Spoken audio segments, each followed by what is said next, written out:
नमस्कार दोस्तों, मैं Sumit Chaudhary success plus current platform पर आप सभी का हार्दिक स्वागत करता हूं। तो दोस्तों, जैसा कि आप जानते हैं, हम अमेरिकी महाद्वीपों के इतिहास का अध्ययन कर रहे थे। अमेरिकी महाद्वीप आप जानते हैं कि दो हैं, एक है नॉर्थ अमेरिका और एक है साउथ अमेरिका। 7 महाद्वीपों में 2 अमेरिकी महाद्वीप हैं। लेकिन आप अमेरिका शब्द का जो अंत में जुड़ाव है वो कई जगह देखते हैं। एक तो आप जानते हैं कि यूनाइटेड स्टेट्स ऑफ अमेरिका देश है, ये तो कंट्री है। एक हिस्सा है आप जानते हैं जिसको मेजो अमेरिका कहा जाता है, जो आज के समय मैक्सिको वाला क्षेत्र है, इसको मेजो अमेरिका कहा जाता है।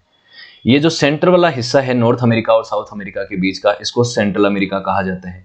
इसको कैरेबियन क्षेत्र कहा जाता है। और मैक्सिको से लेके पूरा दक्षिण अमेरिका का जो क्षेत्र है, जिसमें नॉर्थ अमेरिका भी आ गया, सेंट्रल अमेरिका भी आ गया और दक्षिण अमेरिका का पूरा हिस्सा आ गया, इसको संयुक्त रूप से लैटिन अमेरिका कहा जाता है। इसमें यूएसए, कनाडा और ग्रीनलैंड्स ये सब नहीं आते। तो कई हिस्सों को अमेरिका शब्द के साथ जोड़ा जाता है, लेकिन महाद्वीप कौन कौन से हैं? नॉर्थ अमेरिका और साउथ अमेरिका। इन दोनों महाद्वीपों के इतिहास का हम अध्ययन कर रहे थे और इसके इतिहास का हम सामान्यतः 2 या एक्सटेंडेड कहें तो 3 चरणों में अध्ययन करते हैं। ये चरण कौन कौन से हैं? एक तो है pre Columbian period. Pre Columbian period कौन सा है? कोलंबियन शब्द बना है कोलंबस से। क्रिस्टोफर कोलंबस नाम का एक व्यक्ति आप जानते हैं कि स्पेन से अपनी यात्रा करता है अमेरिकी महाद्वीप के अंदर 1492 में, जिसका नाम होता है क्रिस्टोफर कोलंबस। ये क्रिस्टोफर कोलंबस जब यहाँ पे आता है, और इससे पहले का जो पीरियड था उसको तो प्री कोलंबियन पीरियड कहा जाता है, और इसके बाद का जो है वो पोस्ट कोलंबियन पीरियड हो गया। क्रिस्टोफर कोलंबस यहाँ पे पहुंचता है तो उसको ये लगता है कि वो एशिया पहुंच गया है, और वो एशिया पहुंचने के मकसद ही ये यात्रा करता है। लेकिन ये एशिया नहीं होता है, बल्कि एक ऐसी जमीन होती है जिससे पूरे यूरोप के लोग जो हैं वो अनअवेयर होते हैं। हालांकि पहले कुछ नॉर्वे के लोग जो हैं स्कैंडिनेविया से यहाँ पे 1000 एडी के आसपास आए थे, लेकिन उन्होंने यूरोप को इस बात का बताया नहीं कि वो यहाँ पे आए थे, और यहाँ से कोई रिलेशन यूरोप के साथ स्थापित हो नहीं पाया। कोलंबस यहाँ पे जब आया तो उसने यहाँ के लोगों को देखा, उसने ऑब्जर्व किया कि यहाँ पे किस तरीके के रिसोर्सेस हैं, किस तरीके के लोग हैं, और उसने जाके यूरोप में बताया कि यहाँ के लोग जो हैं वो सभी तरीके का जो है व्यापार करने के लिए तैयार हैं, और ये कमजोर भी हैं। इनके पास हथियार नहीं है, हमारे पास जिस तरीके की क्वालिटी के हथियार हैं, और हम इन लोगों को इजीली सब्जुगेट कर सकते हैं, इनको इजीली अपना गुलाम बना सकते हैं।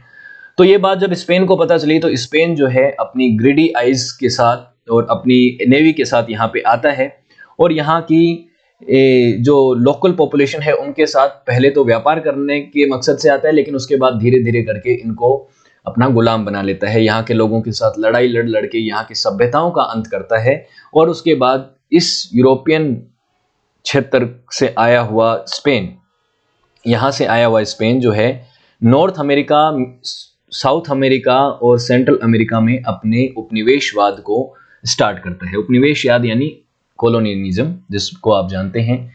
तो ये वाला जो पार्ट है ये मैंने इस वीडियो में पढ़ाया था आपको, और प्री कोलंबियन पीरियड को मैंने इस पार्ट में पढ़ाया था। तो स्पेन आता है, स्पेन के बाद बाकी यूरोपियन ताकतें हैं, उनको भी पता चल जाता है कि ऐसी कोई जमीन खोज ली गई है, तो वो भी अपनी यात्राओं के लिए लोगों को भेजते हैं, और उसके बाद धीरे धीरे करके अमेरिकी महाद्वीप की जो इंडिजीनियस पॉपुलेशन है उसका खात्मा करके, उनको डिस्प्लेस करके यहाँ पे ये अपने अपने साम्राज्यों का निर्माण करते हैं, अपनी अपनी कॉलोनीज को स्थापित करते हैं। और यहाँ की जो बड़ी सभ्यताएं थी, चाहे वो माया सभ्यता, एस्टेक सभ्यता, इनका सभ्यता, धीरे धीरे करके वो खत्म हो जाती हैं, और यहाँ की डेमोग्राफी पूरी तरह से बदल जाती है। और कौन कौन से देश यहाँ पे आते हैं? स्पेनिश जो है उन्होंने ये ग्रीन वाला जो क्षेत्र है इसको ऑक्यूपाई किया। पुर्तगालियों ने ये ब्राजील वाला जो क्षेत्र है आज के समय उसको ऑक्यूपाई किया। फ्रांस के लोगों ने ये लुजियाना वाला क्षेत्र और ये हैती वाला जो क्षेत्र है इसको अपने कंट्रोल में लिया कैरेबियन में। ब्रिटिश ने, आप जानते हैं कि जो आज यूनाइटेड स्टेट्स ऑफ अमेरिका देखते हैं आप, उसकी जो ओरिजिनल 13 कॉलोनीज थी उसको अपने कंट्रोल में लिया। कनाडा को अपने कंट्रोल में लिया।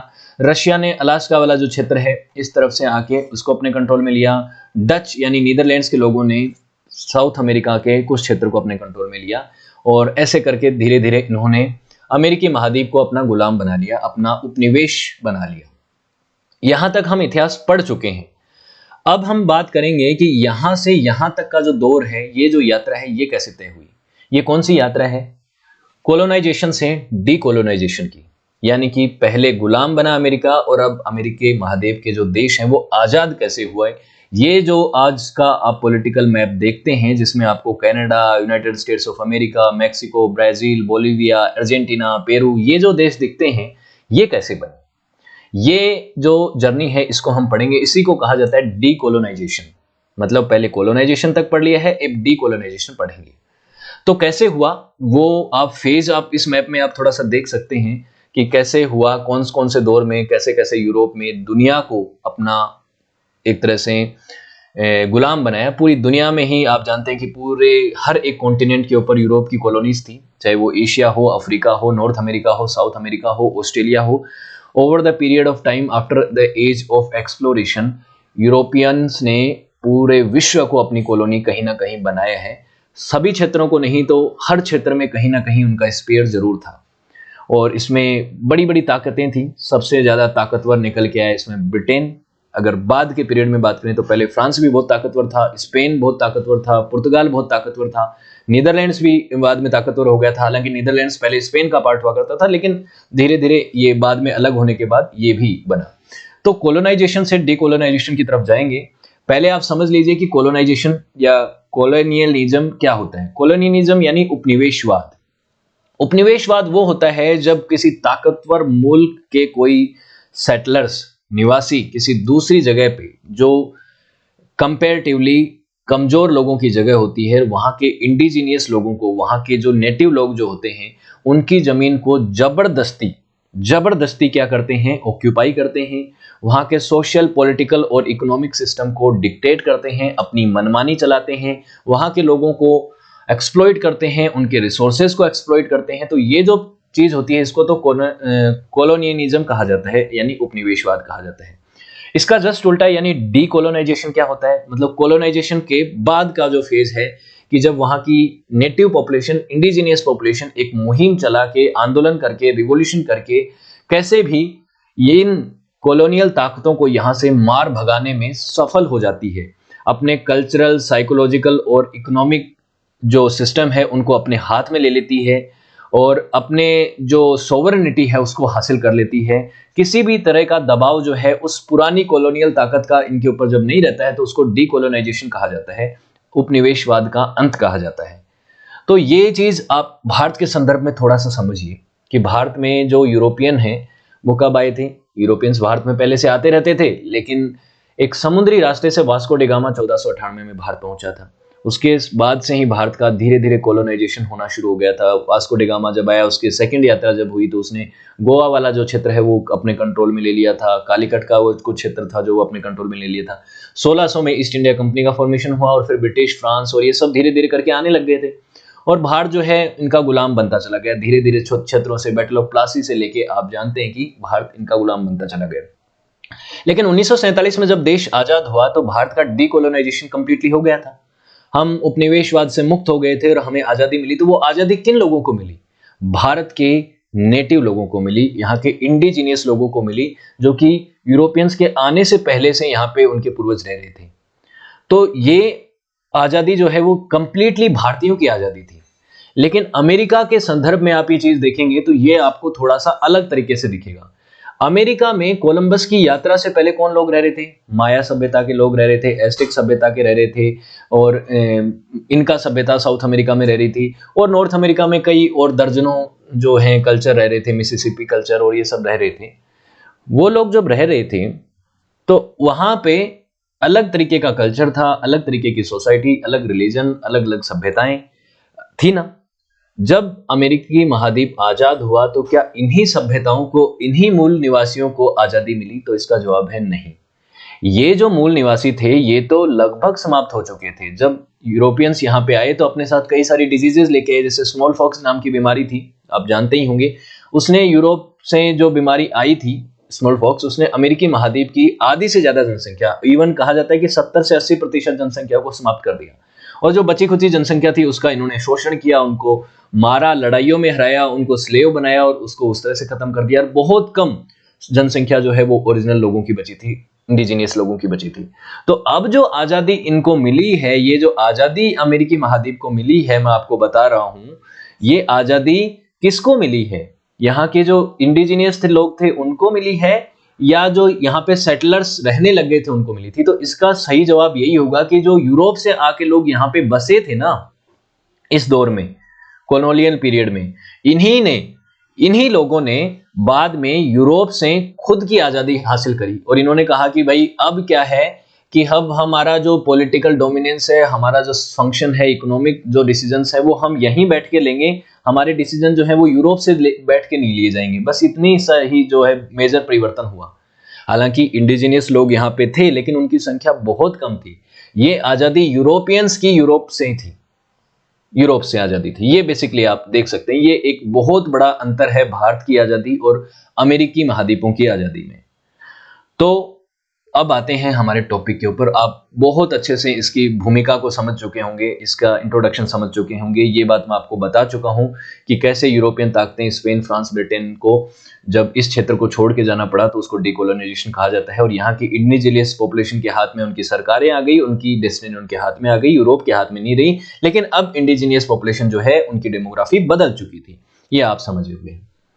अब इसकी शुरुआत, इस मुहिम की शुरुआत होती है सबसे पहले अमेरिकी रिवॉल्यूशन से, जिसको मैं आपको पढ़ा चुका हूं कि अमेरिकी वॉर ऑफ इंडिपेंडेंस या अमेरिकी रिवॉल्यूशन, जिसमें जॉर्ज वॉशिंगटन की लीडरशिप में अमेरिका के नेटिव लोगों ने, मतलब जो अमेरिकी महाद्वीप के अंदर ब्रिटेन की कॉलोनीज के अंदर रह रहे थे, जो अमेरिका की आजादी चाहते थे, उन रिवॉल्यूशनरीज ने एक ब्रिटेन के खिलाफ युद्ध लड़ा 1775 से 1783 के बीच में। और इस युद्ध में, इस अमेरिकी रिवॉल्यूशनरी वॉर में अमेरिका के लोगों की जीत हुई, ब्रिटेन की हार हुई और यहां से पहला अमेरिकी महाद्वीप का देश जो है वो आजाद हुआ, यूनाइटेड स्टेट्स ऑफ अमेरिका। इस यूनाइटेड स्टेट्स ऑफ अमेरिका की आजादी में फ्रांस और स्पेन की भी भूमिका रही है, क्योंकि फ्रांस और स्पेन जो है वो ब्रिटेन के दुश्मन थे और वो चाहते थे कि किसी भी तरीके से नॉर्थ अमेरिका से ब्रिटेन का जो डोमिनेंस है वो खत्म हो जाए। अब ये चीज हुई, लेकिन इस चीज ने जो है, ये जहां 13 अमेरिकी कॉलोनीज जब आजाद हुई, उसने बाकियों को भी इन्फ्लुएंस किया। बाकी अमेरिका के देशों के लोगों के मन में भी ये बात आई कि उनको भी आजादी चाहिए। उससे जस्ट पहले, अमेरिकी क्रांति से कुछ सालों पहले फ्रेंच रिवॉल्यूशन हुआ था। फ्रेंच रिवॉल्यूशन कब हुआ? 1789 से 1789 से 99 के बीच में। फ्रांस की क्रांति, ये भी मैं आपको पढ़ा चुका हूं।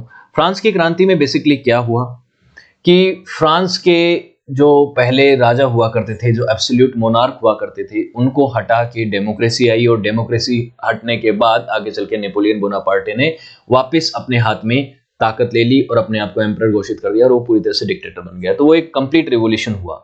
लेकिन इस फ्रेंच रिवॉल्यूशन के दौर में कई सारे नए नए आइडियाज आए, लिबरेशन के आइडियाज आए, फ्रीडम के आइडिया आए, कई सारी चीजें हुई और वो उसका इम्पैक्ट जो है वो सब जगह पे पड़ा, पूरे यूरोप पे पड़ा। उसका इम्पैक्ट जो है वो वर्ल्ड हिस्ट्री में बहुत सिग्निफिकेंट है, मैं आपको डिटेल में पढ़ा चुका हूं वो चीज। तो इसका इम्पैक्ट इतना गहरा पड़ा और आगे चल के नेपोलियनिक वॉर जो हुए उनका भी इतना इम्पैक्ट पड़ा कि स्पेन, पुर्तगाल और फ्रांस की कॉलोनीज जो है वो अमेरिका से आजाद हो गई। और इनका आजादी का इम्पैक्ट जो है लैटिन अमेरिका, पूरे लैटिन अमेरिका पे पड़ा। कि लैटिन अमेरिका, ये जो क्षेत्र है लैटिन अमेरिका में, आपको अभी थोड़ी देर पहले बताया था कि लैटिन अमेरिका कहाँ है। नॉर्थ अमेरिका में मैक्सिको से लेके फिर सेंट्रल अमेरिका और पूरा दक्षिण अमेरिका का महाद्वीप इसके अंदर आ जाता है, कैरिबियंस के साथ। ये लैटिन अमेरिका है। मतलब नॉर्थ अमेरिका में अगर आप यूएसए और कनाडा को छोड़ दें, ग्रीनलैंड को छोड़ दें, तो सारा बाकी जो क्षेत्र उसको लैटिन अमेरिका कह दिया जाता है। कोई स्पेसिफिक परिभाषा नहीं है, लेकिन ये इसकी लैटिन अमेरिका का क्षेत्र यही है। ये भी आजाद होने की मुहिम पकड़ने लग गया। अब ये आजादी की जो मुहिम चली, डिकोलोनाइजेशन की जो प्रोसेस चला, उसमें किस तरीके से था प्रोसेस? वायलेंट भी था और पीसफुल भी था। वायलेंट कई क्षेत्रों में था, जैसे यूनाइटेड स्टेट्स ऑफ अमेरिका में जो रिवॉल्यूशनरी वॉर हुआ वो पूरी तरह से वायलेंट था, उसमें बड़े बड़े आर्म कॉन्फ्लिक्ट हुए। और दूसरी तरफ से कुछ पीसफुल मीन से भी हुआ, जहां पे निगोशिएशन वगैरह हुए और लंबा अरसा लग गया। जैसे कनाडा में, कनाडा को आज़ादी मिलने में पहले डोमिनियन स्टेटस मिला और धीरे धीरे करके कनाडा जो है वो ब्रिटेन की जो डोमिनेंस है उससे आज़ाद हो पाया है। तो ये चीज़ें हुई हैं। अब इसकी जो लिगेसी है, जो पहले का जो उपनिवेशवाद है, वो आज भी देखी जा सकती है अमेरिका के अंदर। कैसे? देखिए, क्योंकि नेटिव पॉपुलेशन तो पहले काफी हद तक समाप्त हो चुकी थी, ओरिजिनल पॉपुलेशन थी, और बाद में जब आए तो स्पेनिश वाले क्षेत्र में स्पेन के लोग ज्यादा रहने लगे। तो वहाँ का जो कल्चर है, जहाँ जहाँ पे स्पेनिश लोग रहे, वहाँ पे आज भी कल्चर में इन्फ्लुएंस आपको स्पेन का दिखेगा। जहाँ पे ब्राजील में पुर्तगालियों ने शासन किया तो पुर्तगाल का इन्फ्लुएंस देखने को मिलता है। जहाँ पे ब्रिटेन ने शासन किया वहाँ पे ब्रिटिश कल्चर, ट्रेडिशन और वहाँ की इकोनॉमिक फंक्शन, पॉलिटिकल स्ट्रक्चर, उसका प्रभाव देखने को मिलता है। हालांकि इंडिजिनियस लोगों को यहाँ पे शोषित करके मार्जिनलाइज कर दिया गया और उनका फ्रंट में इतना रोल आया नहीं, लेकिन फिर भी कैसे ना कैसे करके इस डीकोलोनाइजेशन के दौर में एक बड़ा अचीवमेंट इन्हें हासिल किया कि इनको ह्यूमन राइट्स मिले, इनको फ्रीडम मिले, सेल्फ डिटर्मिनेशन मिला, और अब वो खुद को सेल्फ गवर्न कर पा सकते थे। जो भी यहाँ के लोग थे उनका एक पूरा डेमोक्रेटिक सिस्टम जो है वो डेवलप हुआ, सोशल प्रोग्रेस हुई, और इसमें कई लोगों की भूमिका रही। उसमें काउंटलेस इंडिविजुअल्स भी थे और कई लोग जो थे जिन्होंने इस नेशनलिस्ट मूवमेंट को आगे बढ़ा के अमेरिका को आज़ाद कराया। तो ये इसकी लेगेसी है, आप देख सकते हैं कोलोनाइजेशन और डीकोलोनाइजेशन की, वो था। अब फैक्टर्स भी बहुत महत्वपूर्ण हैं कि डीकोलोनाइजेशन हुआ कैसे।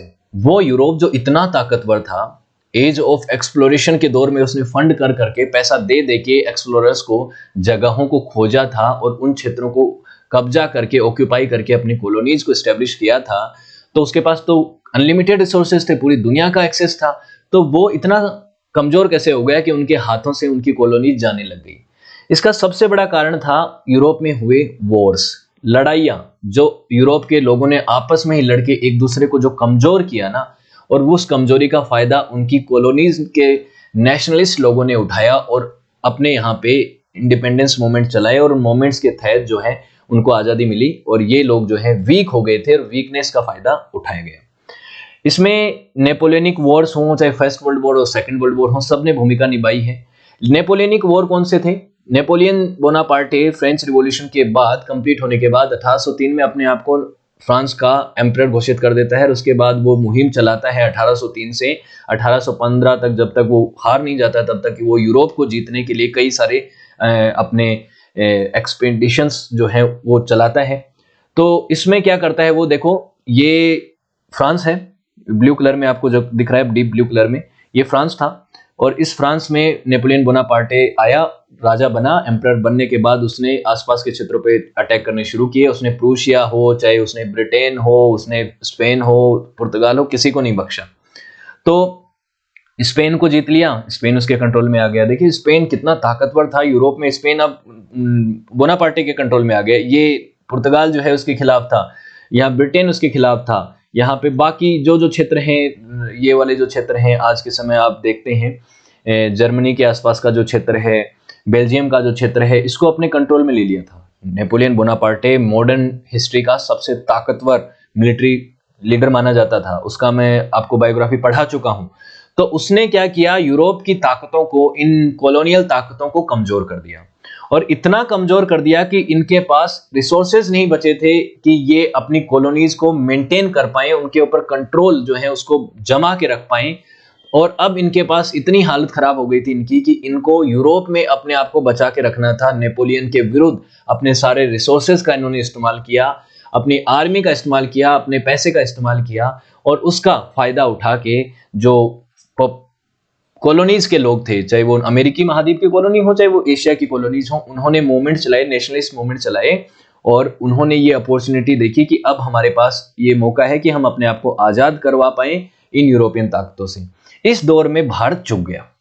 आप ये बात मान सकते हैं कि इस दौर में भारत ने भी अगर कोई बड़ी मुहिम चलाई होती तो हो सकता है कि हम भी आजाद हो पाते, लेकिन ये एक अलग दौर था। हमारे यहाँ पे नेशनलिस्ट मूवमेंट और ये थोड़ा लेट स्टार्ट हुआ, और हमारे यहाँ पे कॉलोनियल जो टाइम है वो भी थोड़ा लेट स्टार्ट हुआ, क्योंकि अमेरिका में कॉलोनियल पीरियड 15th सेंचुरी में शुरू हो गया था, हमारे यहाँ पे 17th सेंचुरी में मेजरली जो है सही स्टार्ट हुआ था। तो ऐसे हुआ है। फिर जब यूरोपियन ताकतें कमजोर हो गई, और उस समय यूनाइटेड स्टेट्स ऑफ अमेरिका भी आजाद हो गया ब्रिटेन से। आप जानते हैं कि 1776 में अपनी आजादी घोषित कर चुका था, लेकिन 1783 में कंप्लीटली समेट दिया था उसने बोरिया बिस्तर ब्रिटेन का, और कहा कि निकलो यहां से, अब हम हैं आजाद। तो जब यूनाइटेड स्टेट्स आजाद हो गया तो वो एक नई ताकत के तौर पे इमर्ज हुआ, और उस नई ताकत ने इन यूरोपियन कॉलोनिस्ट के ऊपर एक प्रेशर बनाया कि आप अमेरिकी महाद्वीप के अंदर से अपनी कॉलोनीज को समाप्त करो और हमें, हमारे लोगों को आजाद करो, इंडिपेंडेंस दो, ये कहा। तो ओवरऑल नेपोलियनिक वॉर का काफी बड़ा कंट्रीब्यूशन रहा है कॉलोनियल एम्पायर्स को अमेरिकी महाद्वीप के अंदर डिस्टेबलाइज करने में, और इवेंचुअली कॉलोनाइजेशन का जो प्रक्रिया है उसको फास्ट फॉरवर्ड करने में। ये रहा। इकोनॉमिक फैक्टर्स भी थे, क्योंकि कॉलोनी को मेंटेन करने के लिए काफी पैसा लगता है, और इन कॉलोनियल ताकतों ने पहले तो यहां से बहुत पैसा कमाया है, लेकिन अब जो है आगे चल के इनको उन कॉलोनीज को मैनेज करने के लिए काफ़ी पैसा इन्वेस्ट करना पड़ रहा था, वहाँ पे आर्मी मेंटेन करना, वहाँ पे पॉलिटिकल स्फीयर जो है उसको मैनेज करना, वहाँ पे वॉइस रॉयलिटी जो है उसको मैनेज करना, काफ़ी खर्चा था। तो जिसको ये लगता था कि इनके ऊपर बर्डन पड़ने लग गया, उस बर्डन को एक कम करना चाहते थे, तो ये कुछ ऑटोनॉमी उन जगहों को देना भी चाहते थे। ऑटोनॉमी देने के साथ साथ चाहते थे कि इनका इन्फ्लुएंस रहे लेकिन बर्डन कम हो जाए। तो ये चीज़ साथ में पॉसिबल नहीं थी, और इसीलिए क्या है कि जब ये वहां से अपने रिसोर्स कम डालना शुरू करते हैं, वहां पे आर्मी में भी कम पैसा डालना शुरू करते हैं, वहां पे पैसा इन्वेस्टमेंट कम करते हैं, तो वहां पे जो नेशनलिस्ट हैं वो इसका फायदा उठा पाते हैं।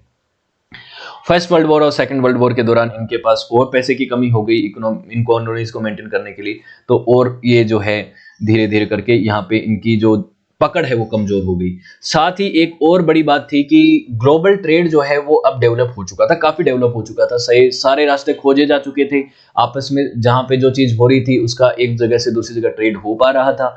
तो अब इनको ये लग रहा था, यूरोपियंस को एक बात ये भी क्लियर हो गई थी कि अब कॉलोनीज रखने का कोई महत्व नहीं रहा है, अब हम ट्रेड के माध्यम से ही इन देशों के साथ अपने रिलेशंस मेंटेन कर सकते हैं, और उनसे हमें ज्यादा फायदा होगा इन कंपैरिजन टू कि ये कॉलोनीज मैनेज करना और इनके ऊपर इन्वेस्ट करना। ये चीज थी। इंटरनेशनल प्रेशर स्टैब्लिश हुआ, जैसे यूनाइटेड स्टेट्स ऑफ अमेरिका ने प्रेशर बनाना शुरू किया अपनी आज़ादी के बाद से ही, उस तरह से ही first world war second world war के बाद, पहले जब राष्ट्र संघ बना और उसके बाद दूसरे विश्व युद्ध के बाद जब यूनाइटेड नेशन यानी संयुक्त राष्ट्र संघ बना, तो उसमें एक चार्टर आया और उस चार्टर में ये कहा गया कि अब कॉलोनियल ताकतों को अपने कॉलोनीज को इंडिपेंडेंस दे देनी चाहिए, और उस दौर में ये मुहिम काफी तेज हुई। और उनके बाद जब जो थकी हारी यूरोपियन ताकतें थी, जो यूरोपियंस सेकंड वर्ल्ड वॉर के बाद बहुत कुछ अपना गवा चुके थे, उनको अब अपनी कॉलोनीज को आजाद करने का विचार मन में लाना पड़ा, और डीकोलोनाइजेशन जो है वो और तेजी से आगे बढ़ने लग गया। इस दौर में जो है एशिया अफ्रीका की कॉलोनीज भी आजाद हो गई थी। फर्स्ट वर्ल्ड वॉर और सेकंड वर्ल्ड वॉर उसका भी कंट्रीब्यूशन रहा, जैसे नेपोलियन वॉर का रहा। फर्स्ट वर्ल्ड वॉर और सेकंड वर्ल्ड वॉर के बाद यूनाइटेड स्टेट्स और सोवियत यूनियन जो है वो भी एक ताकतवर ग्लोबल हेमिस्फीयर में दो महाशक्तियां उभर के आई, और ये महाशक्तियां जानती थी कि इनकी तो कॉलोनीज थी नहीं बाकी जगहों पे, तो इन ताकतों ने कहा कि भाई अब क्या है कि यूरोपियन जो हिपोक्रेसी है उससे बाहर निकलें। यूरोप की हिपोक्रेसी यही थी ना कि वो ये कहता था कि फ्रीडम ऑफ डेमोक्रेसी की हम बात करते हैं, लेकिन उसी के साथ साथ वो कॉलोनीज में जो लोग रहते थे उनको ऑप्रेस करता था। तो अब उनके ऊपर ये साइकोलॉजिकल दबाव भी आ गया, उनको अपनी कॉलोनीज को आज़ाद करना पड़ा। कल्चरल रिवाइटलाइजेशन भी हुआ, रिवाइटलाइजेशन जिसको कह सकते हैं कि जो लोकल थे, इंडिजिनियस लोग थे, वो अपनी ओवन कल्चरल आइडेंटिटी को असर्ट करना चाहते थे, और वो यूरोपियन वैल्यूज को रिजेक्ट करना चाहते थे कि आप हम पे क्यों थोपोगे अपने कल्चर को, अब हम अपने ट्रेडिशंस को, अपनी लैंग्वेजेस को उनको अपनाएंगे, और जो सप्रेस्ड जो कॉलोनियल रूल के अंदर जो लैंग्वेजेस और रिलीजन थे और जो कल्चरल प्रैक्टिसेस थी उनको हम फिर से रिवाइवल करेंगे। हालांकि ये बहुत बड़े स्तर पे हो नहीं पाया। जो पुराने कल्चर और सभ्यताएं के जो रिलीजन थे वो कितने आपको अमेरिकी महाद्वीप में देखने को मिलते हैं आज, उसी से आप अंदाजा लगा सकते हैं। तो ये इतनी ताकतवर मुहिम नहीं थी, लेकिन हुआ। अब इवेंट्स की बात कर लेते हैं। कॉजेस देख लिए, एक ओवरव्यू देख लिया, अब इवेंट्स देख लेते हैं। सबसे पहले हुआ अमेरिकी रिवॉल्यूशन, जिसमें जॉर्ज वाशिंगटन की लीडरशिप में लड़ाई लड़ी गई। 4 जुलाई 1776 को ब्रिटेन से अमेरिका ने अपने आप को आज़ाद होने की घोषणा कर दी, और आज़ाद होने की घोषणा करी थी। इस समय घोषणा के बाद भी लड़ाई चल रही थी 1783 में, और तब जाके आज़ाद हुआ है। और फिर अमेरिका का राष्ट्रपति बनते हैं जॉर्ज वाशिंगटन, पहले राष्ट्रपति बनते हैं, और अमेरिका पहला इंडिपेंडेंट फॉरेन रिकॉग्नाइज्ड नेशन था अमेरिकी महाद्वीप के अंदर, और पहला यूरोपियन कॉलोनीज था जो पूरी तरह से अपनी मदर कंट्री से पूरी तरह से ब्रेक हो चुका था। वो यूरोप का अब किसी भी तरीके का हस्तक्षेप नहीं देख सकता था, किसी भी तरीके से ब्रिटेन से उसका अब एक डोमिनेंस नहीं था। अब उसके बाद जो है कि इस अमेरिकी रिवॉल्यूशन ने इनकरेज किया बाकी इंडिपेंडेंट मूवमेंट्स को भी अलग अदर पार्ट ऑफ अमेरिकाज में। तो ओरिजिनली तो ये 13 कॉलोनीज थी जो ब्रिटेन के अधीन थी। ये अमेरिका से जब आज़ाद हुआ था तो यही अमेरिका था, लेकिन बाद में धीरे धीरे करके आज का जो अमेरिका देखते हैं ये तो इतना बड़ा बन गया। धीरे धीरे कुछ क्षेत्र इसने ऑक्यूपाई किया है, जीता है, कुछ इसने खरीदा है, जैसे लुजियाना फ्रांस से खरीदा, अलास्का जो है जो कि पड़ता है इधर आगे चल के इधर कनाडा के बगल में, उसको इसने रशिया से खरीदा। कुछ इसने मैक्सिकन वॉर अमेरिकन वॉर से जीता, कुछ इसने अमेरिकी स्पेनिश वॉर से जीता। तो कई लड़ाइयां जीत के आज का अमेरिका 50 स्टेट वाला अमेरिका बना है, वो मैं आपको एक अलग वीडियो में पढ़ा भी चुका हूं, तो उसका कोई इशू नहीं है। इनिशियली मैंने बता दिया आपको कि 13 कॉलोनीज थी और उसके बाद इवेंचुअली मैनिफेस्ट डेस्टिनी के तहत जो है काफी बड़ा क्षेत्र जो आज अमेरिका का उसके कंट्रोल में आ गया। तो ये अमेरिका आज बन गया, जो आज अमेरिका आप देखते हैं वो धीरे धीरे बनता गया है। यूनाइटेड स्टेट्स 1783 में ये था ग्रीन वाला, फिर उसके बाद 1784 से लेके 12 के बीच में आप देखते हैं ये वाला क्षेत्र जुड़ा। फिर उसके बाद टेरिटरी क्लेम्ड बाय यूएस, ये वाला मिसिसिपी वाला और ये वाला क्षेत्र। उसके बाद लुजियाना परचेस हुआ 1803 में, ये वाला क्षेत्र। और उसके बाद डिस्प्यूटेड एरिया जो है ये वाला और ये वाला, धीरे धीरे करके इन्होंने स्पेन से पोजीशन से भी इन्होंने छीन लिया और काफ़ी बड़ा क्षेत्र इनका बन गया। अमेरिका आप जानते हैं आज एक बहुत बड़ा मुल्क है। आप जानते हैं कि जो ऑर्डर है अगर एरिया वाइज, तो उसमें सबसे बड़ा कौन है? रशिया। तो उसके बाद अमेरिका, कनाडा, चाइना, फिर ये बड़े बड़े देश ये भी आते हैं। भारत का 7वां नंबर है, ये भी पता होगा आपको। तो अब देखते हैं कि अमेरिकी रिवॉल्यूशन के बाद क्या होता है। अमेरिकी रिवॉल्यूशन ने कई सारे मूवमेंट्स को इन्फ्लुएंस किया और अमेरिका ने उन मूवमेंट्स को सपोर्ट भी किया इन्फ्लुएंस के साथ साथ, और कॉलोनियल ताकतों को यहाँ से धकेलने के लिए काफ़ी एक मुहिम चलाई गई। इस अमेरिकी रिवॉल्यूशन से लिबर्टी के आइडिया आए, रिप्रेजेंटेशन गवर्नमेंट के आइडिया आए कि हमारी भी खुद की सरकार होगी, हम भी खुद अपने हिसाब से अपने आप को गवर्न करेंगे। तो ये सब जो चीज़ें हैं, ये एक पॉलिटिकल शेप तो तैयार हो ही रही थी, एक नया आइडिया तो इमर्ज हो ही रहा था, नेशनल थ्योरी भी, नेशनलिस्ट की थ्योरीज भी यहाँ पे आ रही थी। तो सभी अब यूरोपियंस को यहाँ से भागना ही था। तो उसमें शुरुआत आगे फ्रांस से होती है। फ्रांस की एक कॉलोनी थी हैती में, हैती ये पड़ता है यहाँ पे। हैती कहाँ है? कैरेबिया में है। तो आज भी हैती है यहाँ पे। तो हैती ये कॉलोनी थी, एक फ्रेंच स्लेव कॉलोनी थी। यहाँ पे ज़्यादातर ब्लैक लोग रहते थे जो ट्रेड करके लाए गए थे, गुलाम करके लाए गए थे उनको। कहाँ से? अफ्रीका से। यहाँ पे एक रिवॉल्यूशन होता है, हैतियन रिवॉल्यूशन, जो कि 1791 से 1804 के बीच में चलता है। इसकी वजह से यहाँ पे फ्रांस को अपने इन लोगों को आज़ाद करना, घोषित करना पड़ता है। और फ्रेंच रिवॉल्यूशन और अमेरिकी रिवॉल्यूशन का भी एक इसके ऊपर प्रभाव पड़ता है कि ये कॉलोनी धीरे धीरे आज़ाद होने लगती हैं। नेपोलियन बोनापार्टे ने इसी दौरान जो है लुजियाना को भी अमेरिका को भेज दिया था। लुजियाना वाला ये जो वाला क्षेत्र जो ब्लू कलर में दिख रहा है, ये भेज दिया था। ये वाला जो क्षेत्र है इसको भेज दिया था 1804 में, और कहा था कि ठीक है ये आप रख लो। और उसका वो कुछ उसने पैसा चार्ज किया और उसके बाद वो पैसा जो है वो यूरोप में इन्वेस्ट करके वो नेपोलियनिक वॉर लड़ना चाहता था। और यहाँ पे एक चीज़ क्लियर हो गई थी कि फ्रांस जो है अब वेस्टर्न हेमिस्फीयर में, नॉर्थ अमेरिका और साउथ अमेरिका में अपनी कॉलोनी स्थापित नहीं करना चाहता है। तो फ्रांस एक बड़ी ताकत जो यहाँ से निकल गई थी। तो ये अमेरिकन के लिए, जो अमेरिकी महाद्वीप के लोग हैं, उनके लिए एक राहत की सांस थी कि फ्रांस से तो पीछा छूटा, ब्रिटेन से पहले से हम लड़के छुटा चुके हैं, फ्रांस ऐसे अपने आप जा चुका है, तो अब हम ठीक है। अब हमें स्पेन पुर्तगालियों के साथ लड़ाई लड़नी है, मेनली वो दो बचे हैं। अब Spanish war of independence, Spanish American war of independence आप देख सकते हैं। इसमें क्या होता है कि क्यूबा और प्यूर्टो रिको को छोड़ दिया जाए। ये आगे चल के काफ़ी लेट आज़ाद हुए हैं, जब अमेरिकी और स्पेनिश के बाद बीच में लड़ाई हुई है। अमेरिका यहाँ पे मैं यूएसए की बात कर रहा हूँ, जो आगे चल के लड़ाई होती है, उस पर मैंने वीडियो भी बनाया है। तो इन क्षेत्रों को छोड़ के 19वीं शताब्दी में लगभग जो है फर्स्ट क्वार्टर में सारे ये आज़ाद हो गए थे। और ये स्पेनिश अमेरिकी वॉर जो होता है वो तो 1898 में होता है, लेकिन इससे पहले अमेरिकी महाद्वीप में जो भी कॉलोनीज थी उसमें कई सारी चीज़ें हुई। एक तो पेनिनसुलर वॉर हुआ। पेनिनसुलर वॉर भी एक नेपोलियनिक वॉर का ही पार्ट था। इसमें क्या होता है कि 1807 से 1814 के बीच में ये वाला जो इबेरियन पेनिनसुला है, यहाँ पे एक लड़ाई होती है। किसके बीच में? फ्रांस एक तरफ होता है, दूसरी तरफ स्पेन, पुर्तगाल और यूनाइटेड किंगडम होते हैं, जो कि फ्रांस से अपने आप को प्रोटेक्ट करने में रहते हैं। लेकिन इसमें क्या है कि स्पेन को तो जीत लेता है कौन? Napoleon Bonaparte. फ्रांस का जब दबदबा हो जाता है, जो मैप मैंने आपको दिखाया भी था, ये देखिएगा कहाँ पे दिखाया था मैंने, नेपोलियनिक वॉर में। नेपोलियनिक वॉर देखिए, इसमें यहाँ पे आप देख सकते हैं स्पेन को जीत लिया था ना ये 1800, इससे यही वाले क्षेत्र में मैं वो लड़ाई बता रहा हूँ आपको। पेनिनसुलर वॉर जब हुई, स्पेन को जीत लिया था। और स्पेन को जीतने के बाद उसने क्या किया, अपने भाई को यहाँ पे गवर्नर बना दिया। भाई को यहाँ का एक तरह से रिप्रेजेंटेटिव बना दिया। और भाई को बनाने के बाद जिसका नाम था जोसेफ बोनापार्टे, वहाँ पे उसको इंस्टॉल कर दिया। अब क्या है कि स्पेन जो इतनी बड़ी कॉलोनियल ताकत थी, वो अपना मेन क्षेत्र ही खो चुकी थी। जहां से उसको रूल करना था वो तो यूरोप से करना था। अब यूरोप में तो स्पेन ही नहीं बचा, वो तो फ्रेंच की कॉलोनी बन चुकी है। जो दूसरों को कॉलोनी में क्या चलाएगा वो स्पेन जो कि फ्रांस के अधीन आ चुका है, वो अमेरिका में अपनी कॉलोनीज को कैसे सस्टेन कर पाएगा। ये एक बहुत बड़ा पॉलिटिकल क्राइसिस था और यहाँ पे स्पेन की जो दबदबा था, उसकी जो ताकत थी एक कॉलोनियल पावर के रूप में, वो बहुत हद तक जो है समाप्त हो चुकी थी। इसके बाद क्या हुआ कि जो उस सरकार का रिप्रेजेंटेशन कर रहे थे अमेरिकी महाद्वीप के अंदर स्पेनिश लोग, उनकी एक असेंबली होती है 1810 में, और जिनको कहा जाता है क्रियोलोस, ये क्रियोलोस वो थे लैटिन अमेरिका में जो कि स्पेनिश डिसेंडेंट के थे और स्पेन के नाम पे यहाँ पे वॉइस रॉयलिटी चला रहे थे।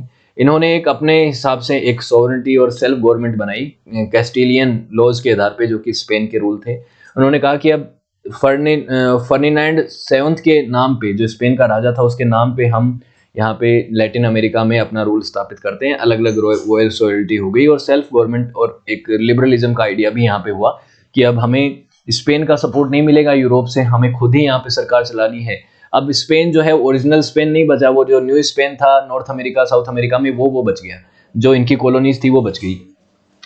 तो अब यहाँ पे कई सारी टेरिटरीज जो है वो अपने आप को आज़ाद कराने की मुहिम में लगी। यूनाइटेड स्टेट्स और यूरोप इस समय न्यूट्रल था। न्यूट्रल क्या था, वो ये भी चाहता था कोई हिस्सा, जो जिनकी कॉलोनी बची नहीं थी वो ये चाह रहे थे कि ठीक है हमारा तो चला गया है। यूनाइटेड स्टेट्स ये समझ रहा था कि अब हम आज़ाद हो गए हैं तो हमारे आसपास के जो मुल्क हैं वो भी कॉलोनी क्यों रहे, हम गुलाम देशों के आसपास क्यों रहे, हमारे आसपास के सारे देश आज़ाद होने चाहिए। और वो स्पेनिश मोनोपोली से, इन्फ्लुएंस से, ट्रेड से अपने आप को इन देशों को आज़ाद भी कराना चाहते थे। तो सिमोन बोलीवर और जोसेफ डी सेंट मार्टिन नाम के दो साउथ अमेरिकन पॉलिटिशियन और रिवॉल्यूशनरीज, इन्होंने महत्वपूर्ण भूमिका निभाई स्पेनिश रूल को, स्पेनिश कॉलोनिज्म को खत्म करने में इस लैटिन अमेरिकी क्षेत्र में। सिमोन बोलीवर जो है वो वेनेजुएला की मिलिट्री के और पॉलिटिकल लीडर थे और ये आगे चल के कोलंबिया के पहले नेता बनते हैं, प्रेसिडेंट बनते हैं। सैन मार्टिनी जो हैं वो अर्जेंटीना के जनरल और प्राइमरी लीडर होते हैं और इन्होंने साउथ और सेंट्रल अमेरिका के कई हिस्सों को कई सक्सेसफुल स्ट्रगल्स के तहत जो है आज़ाद करवाया है और आगे चल के इन्होंने एक प्रोटेक्टर और पेरू के तौर पे भी सर्व किया है। तो इन लोगों ने जो है ये मुहिम चलाई कि हमें आज़ाद कराना है अमेरिका को, और अमेरिका को आज़ाद कराने के मतलब स्पेनिश रूल से आज़ाद कराना है। बोलीवर ने यह सोचा था कि वो स्पेनिश स्पीकिंग पार्ट जो है उसको यूनिफाइड रखेगा। ये मतलब वो चाहता था कि ये इतना बड़ा एक ही देश बन जाए जहां जहां पे स्पेनिश लोगों ने रूल किया था, लेकिन ये हो नहीं पाया। आप जानते हैं कि यहाँ पे दर्जनों देश बन गए। इन देशों ने आगे चल के एक से बाद एक लड़ाइयाँ तक लड़ी हैं।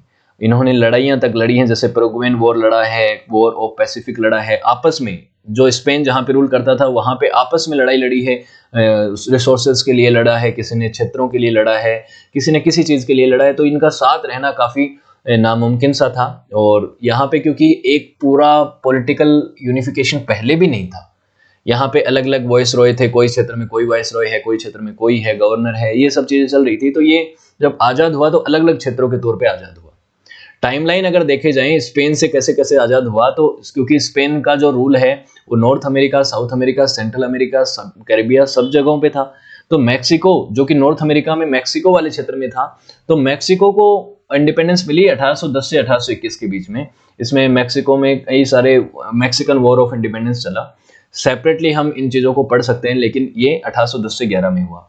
सेंट्रल अमेरिका में Guatemala, Honduras, El Salvador, Nicaragua, Costa Rica, इन्होंने अपनी आज़ादी घोषित करी थी 1821 में। और एक आगे चल के एक federal Republic of central America बन गया था 1821 में। लेकिन ये federal Republic of central America अकेला नहीं रह पाया, धीरे धीरे करके इससे भी देश अलग अलग टूट गए और कई सेवरल कंट्रीज में टूट गए ये 1838 से 40 के बीच में, और इंडिपेंडेंट नेशंस बन गए। ये इनकी टाइमलाइन देख रहे हैं हम। साउथ अमेरिका में अगर बात करें तो जब कंट्रोल करा था स्पेनिश रूल ने, मैंने आपको ये चीज़ पहले पढ़ाई थी, तो यहाँ पे एक इनका एम्पायर हुआ करता था, काफ़ी ताकतवर एम्पायर था, पूरी एंडीज माउंटेन रेंज में था वो, उसको इन्होंने जीता था।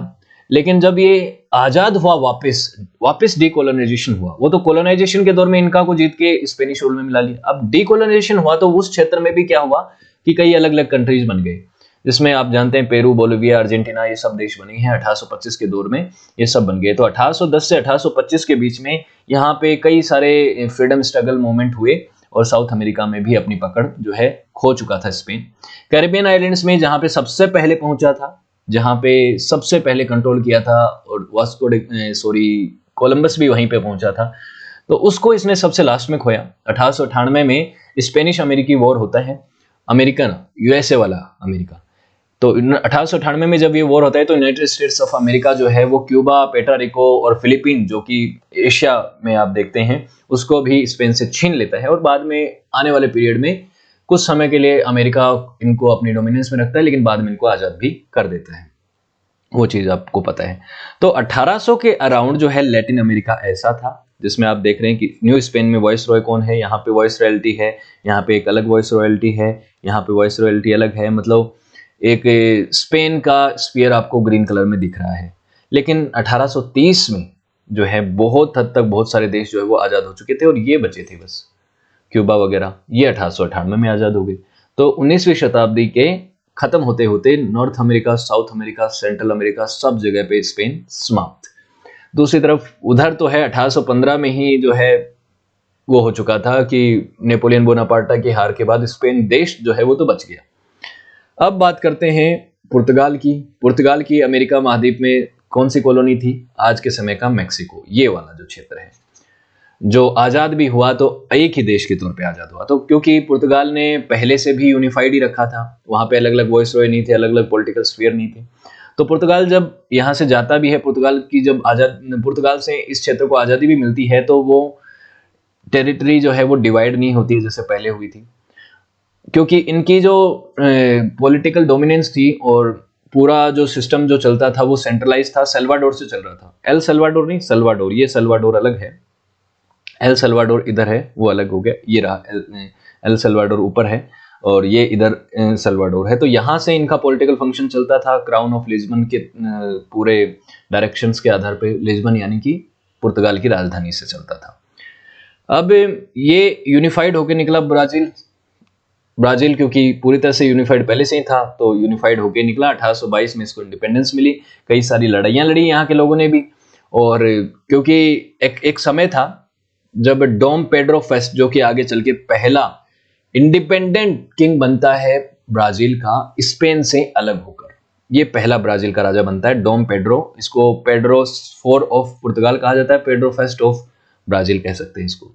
ये डॉन जोआ का किंग जो डॉन जाओ 6 था, उसका बेटा था। तो ये स्थिति कैसे आई कि नेपोलियन बोनापार्टे ने जब पुर्तगाल के ऊपर अटैक किया था, तो जब उसको फोर्सफुली ये कह दिया था कि आपको अब लिस्बन छोड़ना पड़ेगा, अब आपका यूरोप में कोई अधिकार नहीं है और आप जाइए एग्जाइल में रहिए। कहाँ पे रहिए? ब्राजील में। ब्राजील में आपकी कॉलोनी है ना, वहीं पे रहिए, अब यूरोप में कोई जरूरी नहीं है आपकी। तो अब पुर्तगाली जो कि यूरोप से सबको चला रहे थे, अपनी कॉलोनी चला रहे थे, वो पुर्तगाली नहीं बचा, यूरोप में ही नहीं बची उनकी जगह। तो इनकी जो लोकेशन है, नई जो राजधानी है, वो रियो डी जेनेरो हो गई, जो कि आज के समय आप जानते हैं ब्राजील के अंदर है।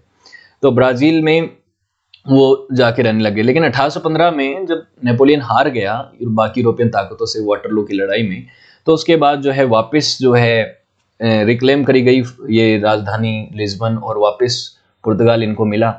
तो उस समय डॉन जाओ जो 6 जो है वो उसने कहा कि रियो और लिस्बन दोनों ही इक्वली एम्पायर के सेंटर रहेंगे। लेकिन इस समय जो है बाकी लोगों ने मना कर दिया। जो लोग रह रहे थे, पोर्टुगीज कोर्टेस जो रह रहे थे रियो में, उन्होंने कहा कि नहीं, अब ब्राजील एक अलग सेपरेट एम्पायर रहेगा और लिस्बन जो पुर्तगाल है वो अलग रहेगा। तो डॉम पेड्रो ने यहाँ पे, जो कि इसका बेटा ही था, डॉम पेड्रो को ही आगे चल के ब्राजील का पहला राजा बनाया गया और पेड्रो फेस्ट के नाम से उसको जाना जाता है। अब ब्राजील की जो, हालांकि इस बात को आसानी से नहीं माना गया, ऐसा नहीं कि तुरंत मान लिया ओके आप अलग बना लो, ऐसा तो होता नहीं है। एक लड़ाई लड़ी गई, काफी लड़ाई लड़ी गई, उसमें काफी सारी चीजें कोशिश करी गई। 1822 में ब्राजील ने अपने आप को आजाद घोषित कर दिया था, लेकिन 1825 तक लड़ाई चली है और 1825 में फाइनली जो है अपनी कॉलोनी को पुर्तगाल ने कहा है कि ठीक है चलिए आप अलग एम्पायर हैं, और एम्पायर ऑफ ब्राजील जो है वो अलग हो गया। इस तरह से चीजें चली। अब आगे चल के कनाडा की आज़ादी की बात करें, जिसको मैंने कहा था कि वो काफ़ी पीसफुल मीन से, काफ़ी नेगोशिएशंस के आधार पे मिली, और क्योंकि एक लंबे अरसे से कनाडा भी बहुत बड़ा क्षेत्र है, यहाँ पे पहले ब्रिटेन भी आया था, फ्रांस भी आया था काफ़ी क्षेत्रों पे। फ्रांस तो निकल गया था यहाँ से जब नेपोलियन हार गया, उससे पहले नेपोलियन ने लुइसियाना बेच दिया था और उसका इंटरेस्ट भी नहीं था। ब्रिटेन का कुछ दबदबा वहाँ पे था, लेकिन बाद में कई सारे नेशनलिस्ट मूवमेंट हुए, उन मूवमेंट्स का इतना प्रभाव पड़ा नहीं। कुछ रिबेलियंस हुए थे 1837-38 में जिनको पुट डाउन कर दिया गया।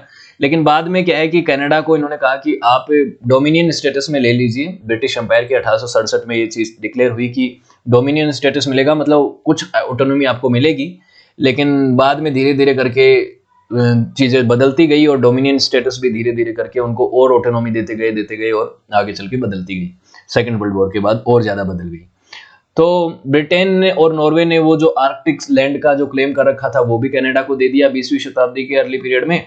और 1931 में यूनाइटेड किंगडम ने जो कनाडा की फॉरेन पॉलिसी के ऊपर अपना कंट्रोल था उसको हटा लिया। और बाद में जितना भी पॉलिटिकल लिंक बचा था कनाडा के ऊपर यूके के प्रभाव का, उसको 1882 के 1982 के कनाडा एक्ट के तहत हटा दिया और अब वो पूरी तरह से सॉवरेन कंट्री है, यू नो इट।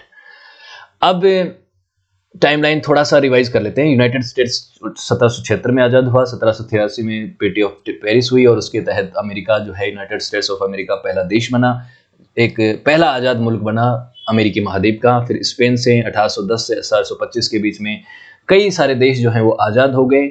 1825 में साउथ अमेरिका के पेरू बोलीविया जो है उनको आज़ादी मिल गई। और फिर आगे चल के पुर्तगाल जो है उसको 1822 में ब्राज़ील ने उसको बेदखल कर दिया कि हमारे यहाँ पे आपका कंट्रोल नहीं होगा। ब्राज़ील ने अपने आप को आज़ाद कर दिया। फ्रांस ने 1804 में जो है लैटिन अमेरिका को छोड़ दिया और हैती वाला जो वो हुआ था 1830 में एक रिवॉल्यूशन, उसको इनको 1830 में रिकॉग्नाइज करना पड़ा। और उसके बाद धीरे धीरे करके फ्रांस की कॉलोनी यहाँ से ख़त्म हो चुकी थी। उसके बाद अगर बात करें नीदरलैंड्स की तो 1815 में नीदरलैंड्स ने अपने सूरीनेम कॉलोनी जो है साउथ अमेरिका में उसको आज़ादी दे दी थी। डेनमार्क ने 1917 में यूनाइटेड स्टेट्स से डेनिश वेस्ट इंडीज़ जो है उसको यूनाइटेड स्टेट्स को बेच दिया था। तो यूएस वर्जिन आइलैंड जो है वो डेनमार्क से इन्होंने खरीदे थे 1917 में। उसके बाद यूनाइटेड किंगडम ने 1830 से 1881 के बीच में 19वीं शताब्दी में कैरेबिया के कई क्षेत्रों को आज़ादी दी, जैसे जमाइका है, ट्रिनांड है, टोबाको है, बारबोसा है। और 20वीं शताब्दी में भी 1960 से 1981 के बीच में और कई सारे जो छोटे छोटे कैरेबियन आइलैंड्स के जो देश हैं उनको आज़ादी दी। बिली, गुयाना और ये छोटे छोटे आइलैंड्स हैं जिनको वेस्ट इंडीज़ कहा जाता है। ये वाले जो क्षेत्र थे जमाइका वगैरह ये ब्रिटेन की कॉलोनी हुआ करते थे 19वीं-20वीं शताब्दी में। बाकी क्षेत्र तो हाथ से निकल गया था, लेकिन एक छोटे छोटे द्वीप बचे थे इनके पास, इनको भी आज़ादी देनी पड़ी और ये आज़ादी 20वीं शताब्दी तक इनको हासिल हुई है। तो ये ऐसे करके सब चीज़ें हुई। आज आप अमेरिका का मैप देखते हैं तो आपको ऐसा दिखेगा, जूम इन करके देखेंगे तो आपको बहुत छोटे छोटे देश यहाँ पे और भी दिख जाएंगे, कैरेबिया में भी। तो वो वेस्ट इंडीज़ वाला जो क्षेत्र है वो आपको देखने को मिलेगा। तो आपको ये बात समझ में आ गई होगी, हमने वो सारे प्रोसेस पढ़ लिए हैं कि प्री कोलंबियन पीरियड कैसा था, कॉलोनियल पीरियड कैसा था, कैसे कॉलोनी बना अमेरिकी महाद्वीप ब्रिटेन यूरोप की, और अब डीकोलोनाइजेशन कैसे हुआ वो भी हम पढ़ चुके हैं। इंडिविजुअल जो है कि इनका, जैसे यूएसए का जो अमेरिकी रिवॉल्यूशन है उसको हम पढ़ चुके हैं। अब इंडिविजुअली कुछ कुछ जो महत्वपूर्ण है उनको हम पढ़ लेंगे over the period of time, लेकिन बहुत चीज़ें आपको क्लियर हो चुकी होंगी। मैंने यहाँ पे काफ़ी ब्रीफ रखने की कोशिश करी, लेकिन टॉपिक बड़ा था तो समय लगा। तो अगर वीडियो अच्छा लगा तो लाइक, शेयर और कमेंट कीजिएगा। साथ ही सक्सेस प्लस एकेडमी की एप्लीकेशन और बाकी प्लेटफॉर्म्स के साथ जुड़िएगा।